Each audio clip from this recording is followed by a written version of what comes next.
തിരുവനന്തപുരം നഗരസഭയിലെ ഒരു പുതിയൊരു ചരിത്രത്തിനാണ് ഇപ്പോൾ തിരിതെളിഞ്ഞിരിക്കുന്നത്. അതായത് എല്ലാ കാലത്തും കേരളീയർ ഓണം ആഘോഷിക്കാറുണ്ട്. തിരുവനന്തപുരം നഗരസഭയിലും ഓണം ഗംഭീരമായി തന്നെ നടക്കുന്നുണ്ട്.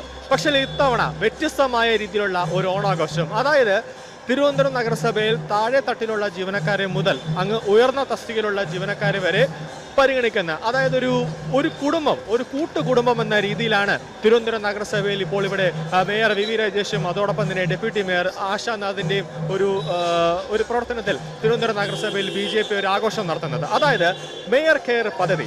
ആ പദ്ധതിയിൽ നിന്നും ഇവിടുത്തെ എല്ലാ ജീവനക്കാരെയും, അത് ഹരിതകർമ്മസേന ആയിക്കോട്ടെ, ഡോസ്കോഡ് ആയിക്കോട്ടെ, എഞ്ചിനീയറിംഗ് ടീം ആയിക്കോട്ടെ, അങ്ങനെ എല്ലാവരും തിരുവനന്തപുരം നഗരസഭയിൽ ജോലി ചെയ്യുന്ന സകല ജീവനക്കാരെയും ഉൾപ്പെടുത്തിക്കൊണ്ട് അവർക്ക് നാളെ രാവിലെ സെന്റ് ജോസഫ് സ്കൂളിൽ വെച്ചിട്ട് മേയർ കെയർ പദ്ധതിയിൽ ഉൾപ്പെടുത്തിയ ഒരു കിറ്റ് നൽകുന്നുണ്ട്. അതായത് സ്ത്രീകൾക്ക് സാരി, പുരുഷന്മാർക്ക് ഷർട്ട്, മുണ്ട്, അതോടൊപ്പം തന്നെ ഒരു ഓണ കിറ്റ്, അങ്ങനെയെല്ലാം തന്നെ നൽകുന്ന ഒരു പുതിയൊരു ചരിത്രത്തിലേക്കാണ് ഇവിടെ BJPയുടെ നേതൃത്വത്തിലുള്ള മേയർ വി വി രാജേഷും അതോടൊപ്പം തന്നെ ഡെപ്യൂട്ടി മേയർ ആശാനാഥിന്റെ ടീം ഇവിടെ ഒരു പ്രവർത്തനമായി നിൽക്കുന്നത്. അതായത് എന്താണോ ജനങ്ങൾ ആവശ്യപ്പെടുന്നത് അതെല്ലാം തന്നെ മേയർ ഇവിടെ ചെയ്തു കൊടുക്കുന്നുണ്ട്. അതെല്ലാം അവരുടെ മേയർ കെയർ പദ്ധതിയിലേക്ക് ഉൾപ്പെടുത്തിക്കൊണ്ട്, ഈ മേയർ കെയർ പദ്ധതി ഇത് ആദ്യമായിട്ടല്ല, ഇതിനു മുന്നേയും, അതായത് സ്കൂൾ തുറന്ന സമയത്ത്, ജൂണിൽ സ്കൂൾ ആരംഭിച്ച സമയത്ത് ഓരോ വാർഡിലും, തിരുവനന്തപുരം നഗരസഭയിലെ ഓരോ വാർഡിലും പിന്നോക്കം നിൽക്കുന്ന കുടുംബങ്ങളിൽ അവർക്കൊരു സഹായം എന്ന നിലയിലേക്ക് മേയർ കെയർ പദ്ധതിയിലേക്ക് വിവിധ സ്ഥലങ്ങളിൽ നിന്നടക്കം, വിവിധ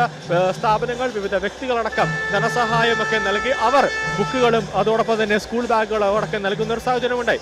ഇവിടെയും മേയർ കെയർ പദ്ധതിയിൽ പലതരത്തിലുമുള്ള സ്പോൺസർഷിപ്പുകൾ ഉണ്ടായി. ആ രീതിയിലേക്കാണ് ഇവിടെ ഇപ്പോൾ തിരുവനന്തപുരം നഗരസഭയിലെ ജീവനക്കാർക്ക് കിറ്റുകൾ ഉൾപ്പെടെ നൽകുന്ന ഒരു സാഹചര്യത്തിലേക്ക് കാര്യങ്ങൾ എത്തുന്നത്.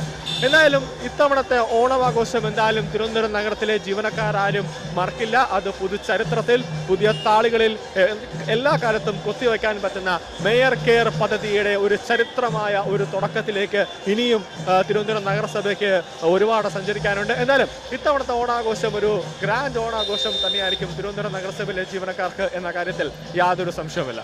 തിരുവനന്തപുരം നഗരസഭയിലെ BJPയുടെ ആദ്യത്തെ ഓണമാണ്. എങ്ങനെ ഗ്രാൻഡ് ആവും? ഇത് BJPയുടെ ഓണം എന്നല്ല, തിരുവനന്തപുരം നഗരസഭയുടെ മുഴുവൻ ജനപ്രതിനിധികളുടെയും ജീവനക്കാരുടെയും എല്ലാവരുടെയും ഓണമാണ്. അപ്പം നമ്മളെല്ലാവരും ഒറ്റക്കെട്ടായിട്ട് ഒരുമിച്ച് ആഘോഷിക്കുകയാണ്. ഇവിടെ നിങ്ങൾ കണ്ട് മനസ്സിലാവും, എല്ലാവരും ഒരുമിച്ച്. ഇവിടെ രാഷ്ട്രീയമോ ഒന്നും തന്നെ ഇല്ല, നഗരസഭ എന്ന് മാത്രമേ ഉള്ളൂ. ഇപ്പോൾ ഇവിടുത്തെ ജീവനക്കാർക്കായിട്ട് എന്തെങ്കിലും ഒരു സ്പെഷ്യൽ സമ്മാനം? മേയർ കെയർ പദ്ധതി പ്രകാരം ഇവിടുത്തെ ജീവനക്കാർക്കും കൗൺസിലേഴ്സിനും ഒക്കെ തന്നെ മേയർ കെയർ പദ്ധതി പ്രകാരം നമുക്ക് ഓണക്കിറ്റും ഓണപ്പുടവയും കൊടുക്കുന്നതായിരിക്കും.